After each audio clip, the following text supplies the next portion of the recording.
Hey everyone, Hey, welcome back. Hi. today we got to talk to Kelsey and Allison. Yeah, it was so much fun. They were so great. They're awesome. Yeah. It's really great to see a mother-daughter team like this kind of working through these difficult challenges together. Such a great perspective. Yeah, today we talked with an amazing mother daughter duo. Kelsey's now a freshman in college, but when she was going through middle school and high school, she struggled a lot with depression and anxiety. And Allison had to be her support system, and they had to kind of navigate how to be a strong mother daughter team and get through those moments. Well, what's great about Kelsey is she still goes through those moments. She still has those, but she's was vocal at an early age. She advocated for herself. She knew what she needed and she formed her team early on. So now when she's away at college and she goes through hard times, she has all of her protocols in place. She knows who she can reach out to and she knows what to do, and that's empowering. For sure. It reminds me of kind of how my mom was a support for me as well and helped me get through some difficult times and how I could eventually do the same for my future children. I know your mom's so great, Sean. Being on the other side of it, I can look back at all of their experiences and think about times when we were in those moments, and there's so much more clarity now. But when you're right in them, it can be really scary. Yeah, it's funny because now as adults, I think looking back on my middle school and high school years, I know that I had depression and anxiety, but I don't remember what I was doing on a daily basis to deal with that. I don't remember how hard it was on us. I mean, I remember thinking this is something that we have to go through and we're dealing with it, but I don't remember any of those really specific moments. So it's really nice to talk to someone who's going through it right now. I know exactly what you're saying because looking back, I can remember a couple of moments such as, an anxiety attack or panic attack. And those definitely stick out. Those are very memorable moments. But for the rest, I think you're exactly right. With that distance, it just kind of all blends together for better or worse, right? But you're absolutely right. Talking with someone who is more recently going through it definitely helps us remember. It's just so valuable to have that conversation with the mother daughter team. And especially if you're an expert and you know what to do, but sometimes it might not really work for those closest to you. And how do you navigate that?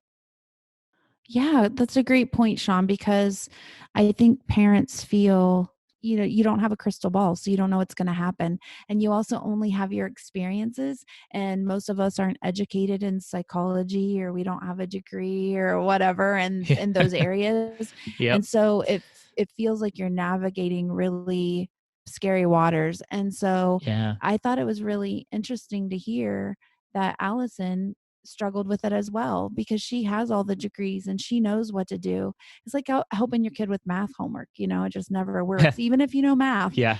Um, Yeah. and so she struggled as well, and they got through it the best they could. And that's all any of us can do. Sounded like they did an awesome job navigating that too. Kelsey also talks about moving in middle school, and we all have a similar experience with That's right. that. Yeah. Yeah, you Sean did the exact same move.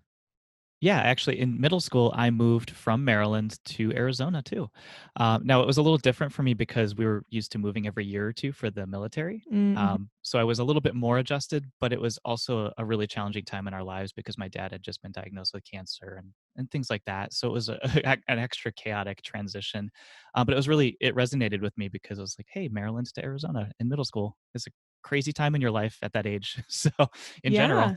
It really is, and a crazy time to move. I moved to middle school. We moved McKenna in middle school. And wow. then, just to be fair, we moved Max in middle school. Equal opportunities for all. Yeah. My move was from Ohio to Arizona in 7th grade, Wow. and then Max moved when he was in 7th grade from Arizona to North Carolina. Those are huge changes. Yeah, and I remember it being challenging. I think mom remembers it being challenging more than I do because I was so young. I remember it being hard, but I don't have any wish that we had stayed. It opened my mind up to a whole different lifestyle, and it really opened the world to me too. just reminding me that I had the opportunity to move at any given moment if I wanted to, and to change my story and to make life an adventure. So I really Yeah. took that on, and I made that my life's mission then, Like your mantra. my mantra. Yeah. Yeah. And so I would never change that for the world. Yeah. But I think in the middle of it, it can be hard Yeah. to see the Yeah. bigger picture. And I think mom had a lot of sleepless nights worrying if it was the right choice. I remember a year in, I asked her if we could move back, would you want to? And she said no, because I had Huh. asked her that a few times. And then I knew she was Yeah. comfortable and established. That's a really good question to ask too. Yeah. Yeah. But it took a year. I mean, it takes some time, It does. Yeah. Even, even as an adult, when you move, it still takes a little while, maybe longer. Yeah, Sean just moved. Yeah. Yeah, Sean just moved. I just moved You just moved across the world. Yeah. again. Yeah. I think when you do change the direction of your life at an early age or at an impressionable age, it can be challenging to find your roots again. Yeah. So, Yes, the roots. yeah, I think Kelsey had the same thing that I did, and maybe Sean as well, but I always had a hard time finding a friend group that I connected with, because they always had these tight-knit groups that they had been together since they were really young. It was already Yeah, established. they were Yep. already established, so Yeah. I was trying to, like, break down those walls, and it didn't really work. I think some people at that age get really jealous too, so when you're Yep. the new person and their friend wants to hang out with you more than them, they'll remind them that you're just kind of the shiny new thing. That's not happening. Yeah, they'll be like, "No, we're not doing that." And you're like, "But what? Friends." Yeah. But at that age, you also are trying to learn who you are yourself too. So sometimes it gives you some opportunities. So there is hope. Sometimes, hey, I'm rediscovering myself. I'm figuring out who I am. So maybe I want new friends. Totally. Sean, tell everyone about Bandit, because today Kelsey and Allison were talking about their puppy and how that was such a huge help for Kelsey. Yeah. So it's funny because, we're talking about how, is it a right time to get a dog or a pet? And I said, it's always a good time.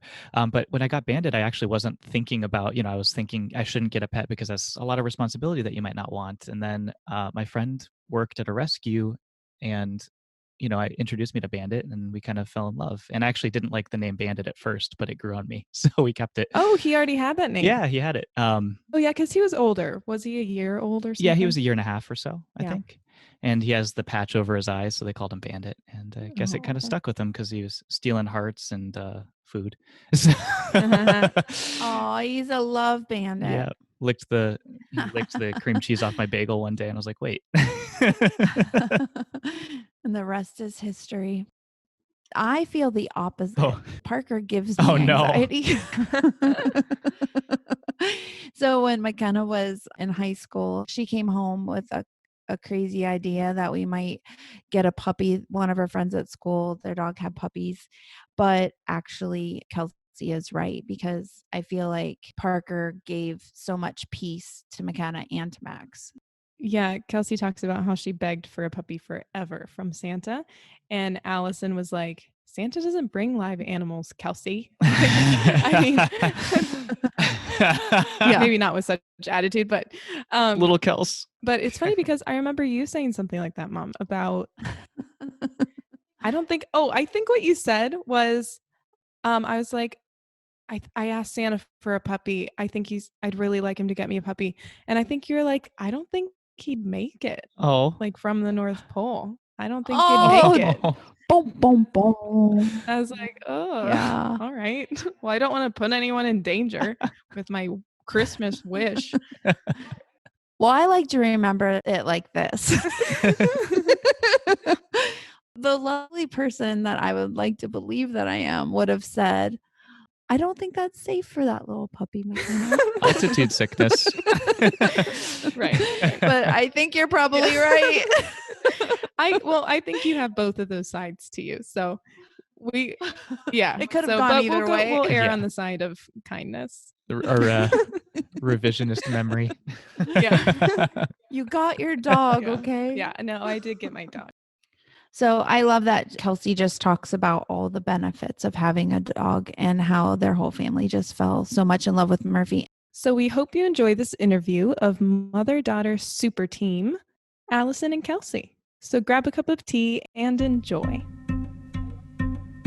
Health is understanding what you need, being informed, finding that balance of mental and physical, building yourself a support system, figuring things out on my own and not letting it hold me back. You do kind of have to advocate for yourself. Because health, it's personal. Hey girls, so glad to chat with you. Why don't you start us off by telling us a bit about your relationship as mother and daughter?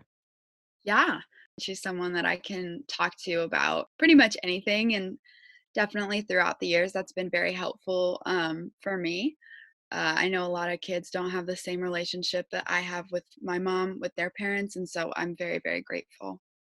I do appreciate that Kelsey and I do have a relationship where we do have a lot of open communication. I think that that has been something that has really helped both of us, I think, kind of through the journey.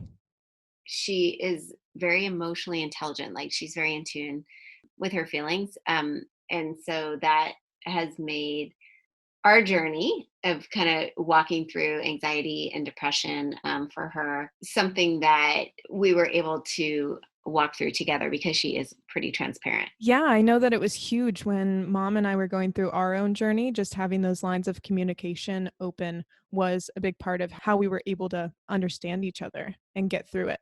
So, Allison, I'd love to hear a bit about your background with psychology, but Kelsey, do you mind first kind of telling us about your relationship with anxiety and when that started and what your journey's been like?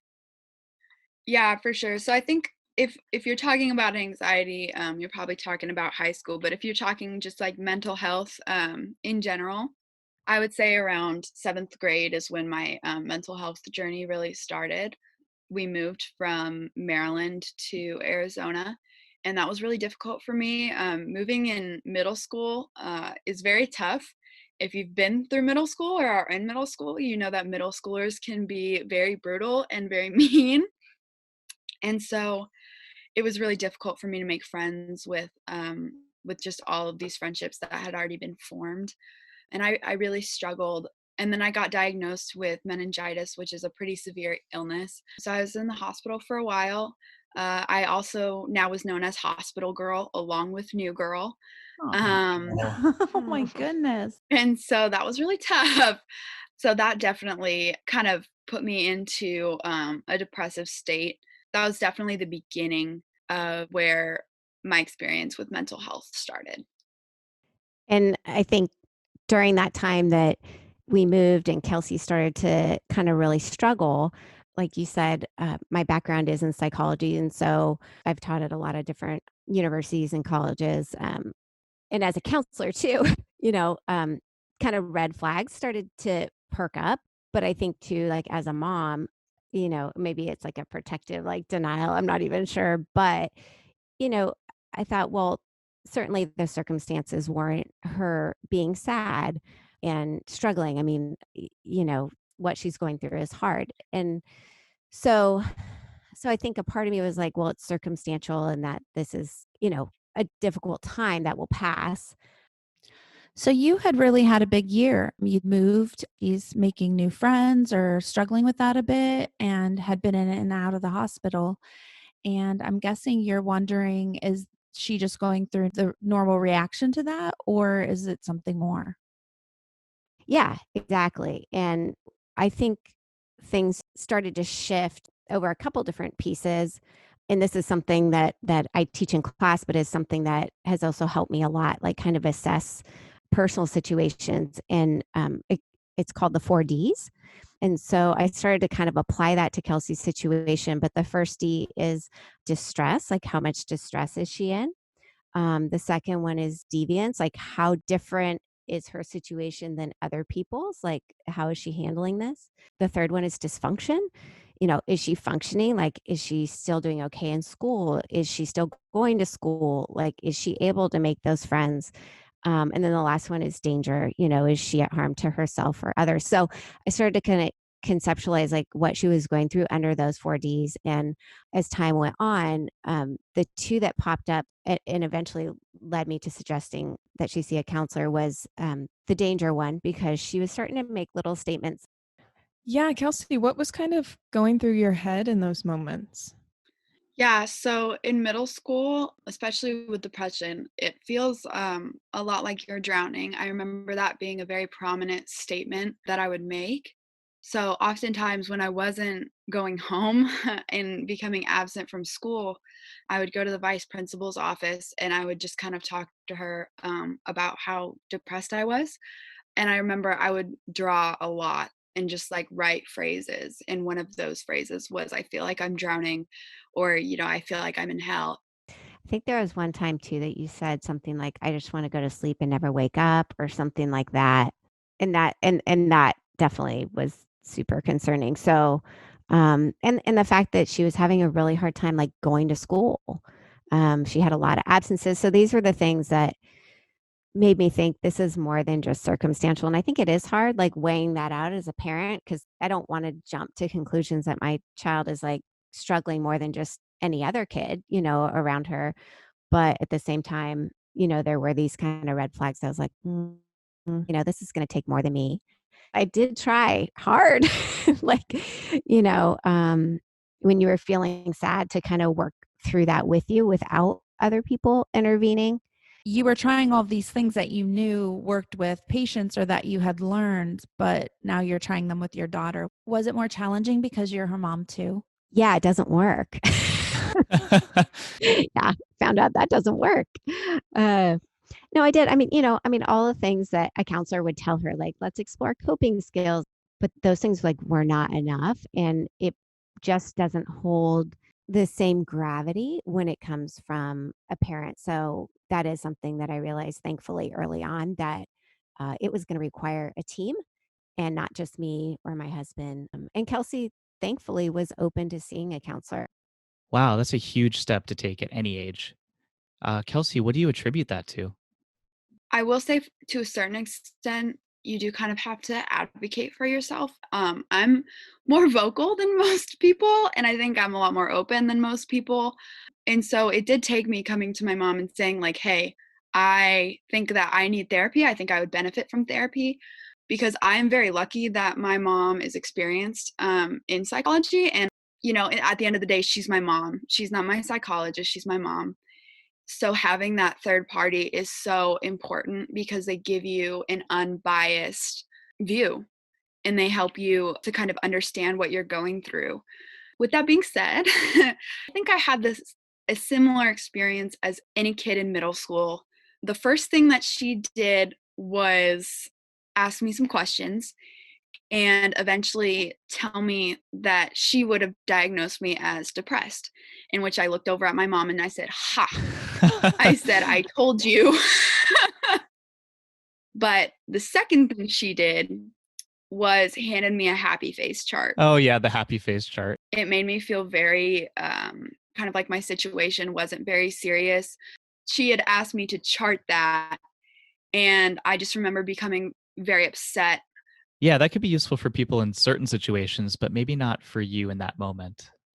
Yeah. And she needed a team to come together and to address what was going on. And we started that in middle school with a counselor, continued kind of seeking and looking for someone who is a good fit for her. I will say that as a parent, it does take some homework.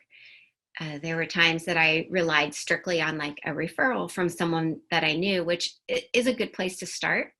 Investigated earlier on. Kelsey was like, show me the degree on the wall. And I love her fervor, but that fervor comes from the fact that she did have a series of encounters with different counselors that weren't in the realm of psychology. It's like, gosh, I should have known this. I should have known like how to pick a good counselor. And that is the first step is, knowing, hey, what degree do they have? And, who are they? Is this a social worker? Is this a psychologist, a psychiatrist, a counselor? Like sometimes you don't even know, who you're going to and how does that work with my insurance and what kind of specialties do they have? But I think the key is that there's a good fit for everybody. And we quickly realized that this particular, it was a psychologist, was probably not a great fit for her, and that we needed to kind of rethink and relook, for someone that was a good fit. That's a really great point because going to therapy is vulnerable, and to have to go to 2 or 3 people can feel daunting, but sometimes it's really necessary because you want to make sure that you have just the right fit. I think it's very important to stress that your counselor, they could have like the best credentials in the world, and you honestly just might not be a good fit with that counselor. It's important to find a counselor that you trust and that you kind of vibe with.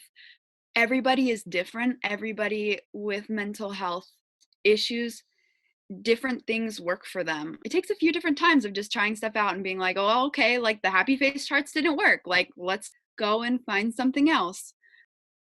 But I also want to point out too is the readiness for whatever that counselor is going to present. So I remember Kelsey with the very first psychologist, she talked about breathing and she threw out yoga and a couple of these ideas. And we talked about it in the car, like afterwards, she would share some of the things. And Yeah, I mean, I think, when I was in middle school, my idea was, do yoga, and I was like, "Thank you. I work out. I'm a swimmer." But I will say it took time for me to really conceptualize like what she had meant by that. Eventually I did join yoga. Yoga, I highly recommend. The best thing you can do, especially for anxiety. I absolutely love yoga. But it was in yoga where I realized the importance of breathing and how much it can calm your body down and how big of a difference it makes. I also think when you're 12, 13, 14, you're not ready to grasp those concepts. Yeah, exactly. At the end of the day, it's important to find a counselor that you trust and that you do vibe with, because then you'll take what they're saying really seriously and you'll give it a chance. But ultimately, you just come around to it at your own time. Kelsey, I know that you mentioned that in middle school, you were mostly dealing with depression, and that in high school, there was a bit of a change where you started facing issues with anxiety. Do you mind telling us a bit about that? Yeah, so my freshman and sophomore year went pretty well. Of course, there was like some issues at some point, but for the most part, went pretty well. I'd say junior year is very stressful. I'm a very like academic minded kind of person, so I took it upon myself to take a lot of AP classes. I was very involved in school. I was kind of just being pulled in like all different sorts of directions, and it was very stressful.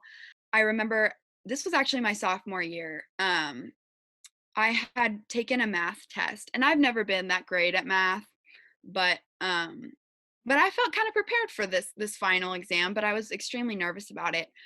I had gotten such a bad grade on this math exam that it dropped me a whole letter grade, almost to a C. And it was because I had had a panic attack in the middle of the exam. I forgot all of the information, all of the equations. I could not think. And, that was also one of the times when I really started noticing, okay, I'm not like the other kids. Like this isn't normal. Wow. What does a panic attack look like for you? I'd be sitting in class and I have this feeling kind of in my stomach, and I'm having kind of a difficult time breathing. There's tears welling up in my eyes, and I know I need to get out of the room. I need to leave, and I need to be someplace alone where I can have a panic attack. So I go up to my teacher and I say, hey, can I go to the bathroom? Because in my high school, at least, there's no place that you can have a panic attack. And so the bathroom is the only place that you can be alone. And depending on the teacher, I might have gotten a response like, why? Don't you know you're going to skip class? You should really be in class right now. You really need to hear this. And so I'd say, no, it's an emergency. I have to go. I'd walk into the bathroom, run into a stall, lock it, sit on the bathroom floor, and essentially hyperventilate. Tears are rolling down my eyes. I'm shaking. I'm crying. Sometimes I would throw up. It's not a situation that I would wish on my worst enemy. It's a terrible thing to go through. And even after you are done with having the panic attack, it is not over. There is the whole day that follows that you are exhausted because your body has just exerted so much energy into your thought process, your tears, the shaking, the hyperventilating. It becomes extremely hard and essentially impossible to just go back to class and act like everything is fine. That must have been so incredibly hard. And you even advocated for a panic room in your school, right? So my senior year, I got involved with the psychology club, one, because I'm extremely interested in the field. That's actually my current major. And the other reason, just because I felt at our school there was an extreme lack of mental health awareness, and I wanted to bring that to the school's attention, especially because there were many of my friends and my peers that I knew were going through the exact same thing that I was going through. So I thought if we could just have a room where someone could go, that way people wouldn't have to go to the bathroom or go to the nurse's office to have a panic attack. That's so brave, Kelsey. And did the panic room happen? So unfortunately, no. Right. It's a much bigger issue than Kelsey's high school. It's a much bigger issue than that school district. But, you know, I do want to put it back into parents' hands that you can advocate for your child. You can get a 504. It does require, you know, your child probably seeing a counselor and getting some type of mental health diagnosis to support that. But once you have that in hand, it is absolutely a tangible advocacy piece that you can do for your child. That's really great advice. Kelsey, I'd like to just go back to how you were feeling in those moments. Since you were struggling with depression and anxiety, I wonder if you could tell us a little bit about how it was managing both of those. You know, I think a lot of times anxiety and depression can be very intertwined, and everybody's different. But for me, my depression is more situational. So if something happens in my life, I don't just get sad. I kind of go more off the deep end to a depressive state. With anxiety, it's ongoing. It's all the time. It's something that I deal with on a day-to-day basis. And occasionally that anxiety and depression will become intertwined, and that's the worst. I do want to say, you know, for me at least, it's my depression makes me not want to get out of bed in the morning. Sometimes makes me not want to live. But anxiety tells me that if I don't get up, that my whole future is going to be ruined.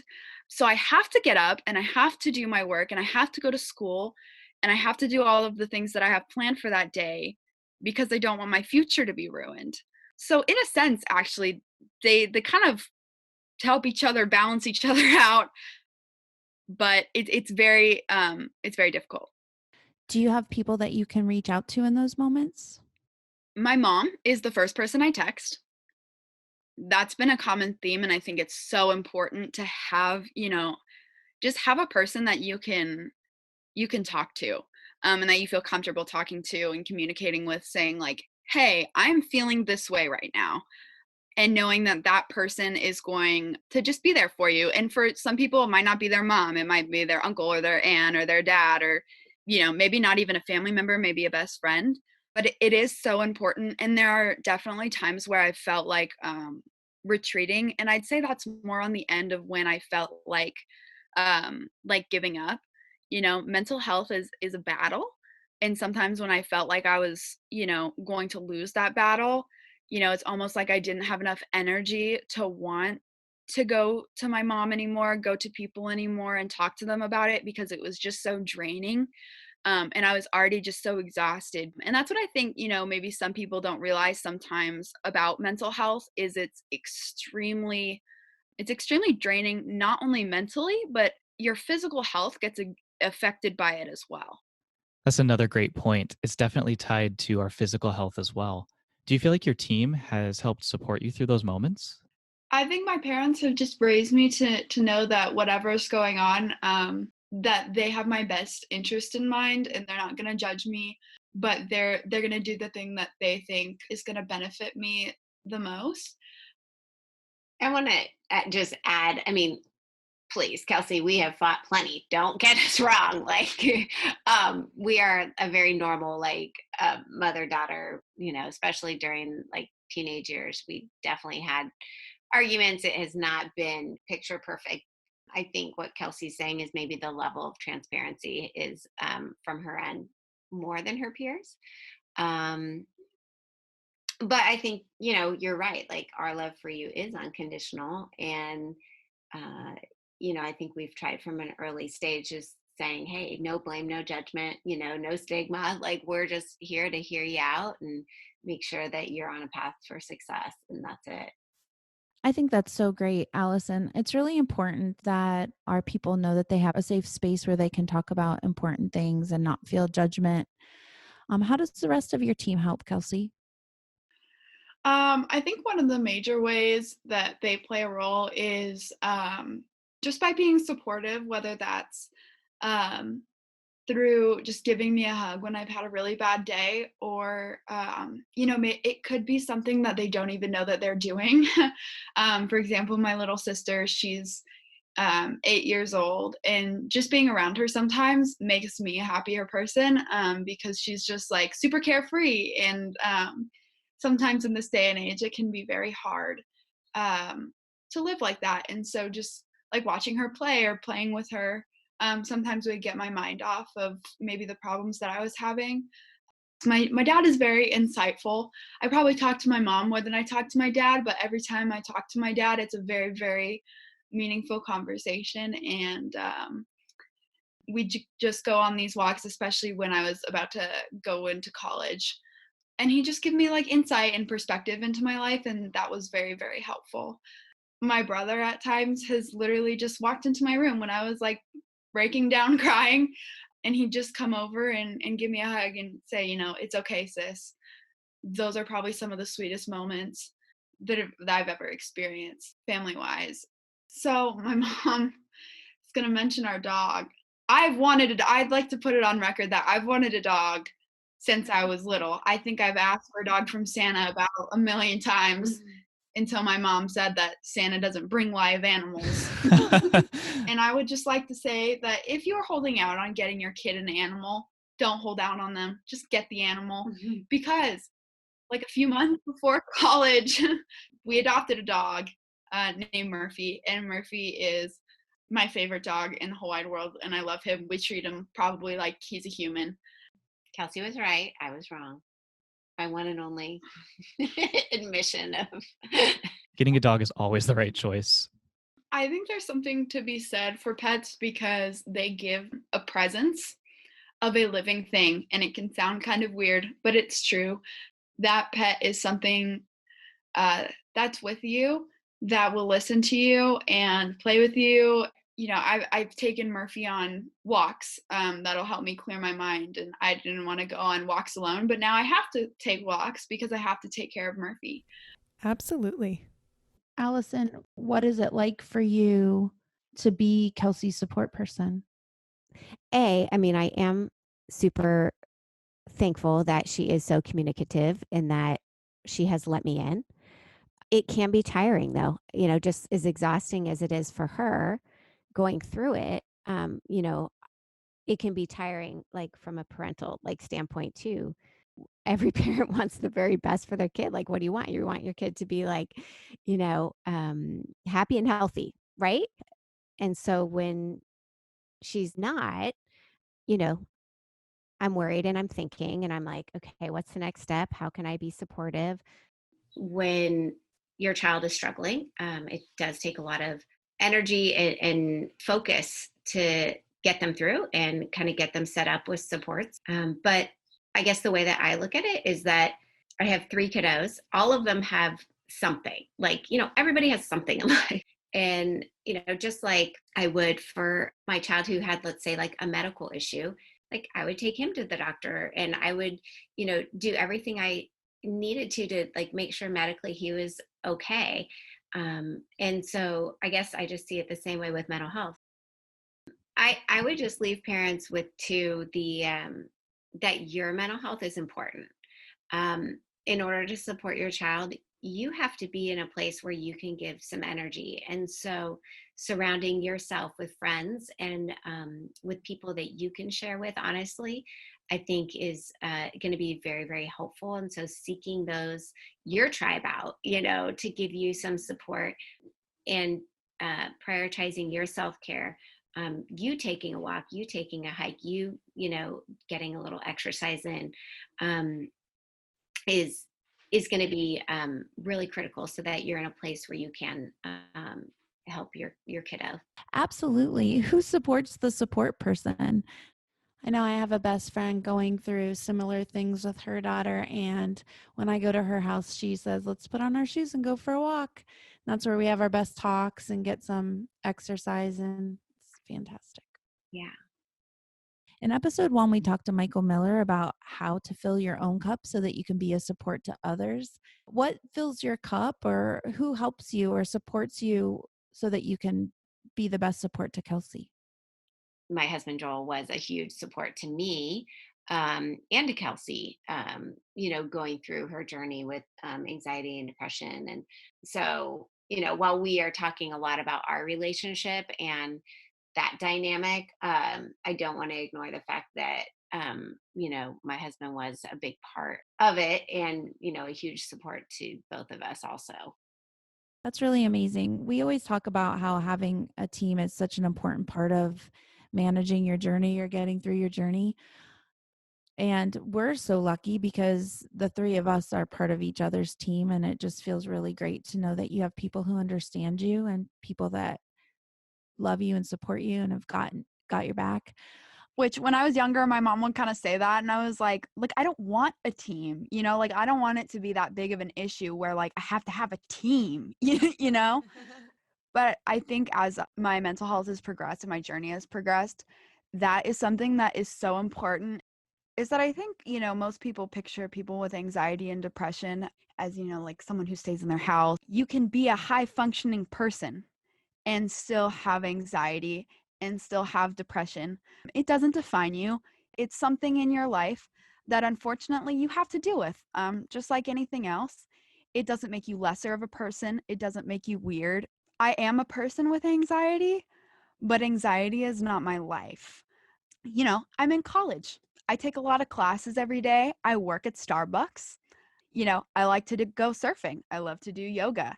I'm getting pretty good grades in school right now. You're the coolest. Before we go, would you mind telling me what you're listening to or reading right now that brightens your day? I'm going to pull up some things, see if I can find songs. Beyoncé, if you are a girl or a guy, doesn't matter. If you listen to Beyoncé, you will immediately feel empowered and like you can take on the world. Listen to Beyoncé. That's awesome. Yeah, that's kind of like our family's go-to songs. Yeah. Pretty much if we want to get things going and revved up, we're Alexa, play Beyoncé. Do you have a specific song that might be the number one best song that would work in a pinch if you had to choose one? Yeah, what's your Beyoncé anxiety anthem? Formation, Partition, that's another great one.